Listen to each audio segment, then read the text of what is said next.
আচ্ছা, ইতিহাসের সবচেয়ে বড় বড় যুদ্ধ হয়েছিল মানুষের মধ্যে, কিন্তু আপনি জানেন কি 1932 সালে অস্ট্রেলিয়ান আর্মিরা আস্ত একটা যুদ্ধ ঘোষণা করেছিল পাখিদের বিরুদ্ধে। আর সবচেয়ে ক্রেজি পার্ট হলো আর্মিরা সেই যুদ্ধে হেরে যায়। মূলত প্রথম বিশ্বযুদ্ধের পর অস্ট্রেলিয়ান কৃষকরা শুরু করে গমের চাষ। তখন বিশাল বিশাল আকৃতির 20,000 ইমিউ পাখি মরুভূমি থেকে কৃষকদের খেতে চলে আসে। এদের সাইজ এতটাই বড় ছিল যে এরা খুব সহজেই ফসল নষ্ট করে ফেলতে পারত। অবস্থা এতটাই খারাপ হয়ে যে কৃষকদের সব ফসল নষ্ট করে দিচ্ছিল ওই ইমিউ পাখিগুলো। অস্ট্রেলিয়ান গভর্নমেন্ট তখন বিরাট সমস্যায় পড়ে যায়। তখন অস্ট্রেলিয়ান গভর্নমেন্টকে মিলিটারি নিয়োগ দিতে হয়েছিল সেই পাখিগুলোকে মারতে।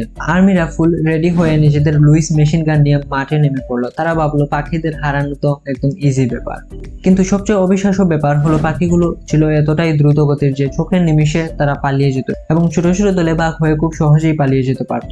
এর ফলে আর্মিদের পাখিগুলোকে মারা অনেক বেশি কঠিন হয়ে পড়ে। হাজার হাজার রাউন্ড গুলি খরচ করেও অস্ট্রেলিয়ান আর্মিরা মাত্র কয়েকশো ইমিউ পাখি মারতে পেরেছিল এবং তখনই ওই অভিযানটি বন্ধ করে দেওয়া হয় এবং তখন থেকেই অনেকে মজা করে বলে পাখিরাই সেই যুদ্ধ জিতেছিল। এরকম আরো ক্রেজি এবং ফানি ইতিহাস জানতে ফলো করো ইনসাইড রাহা।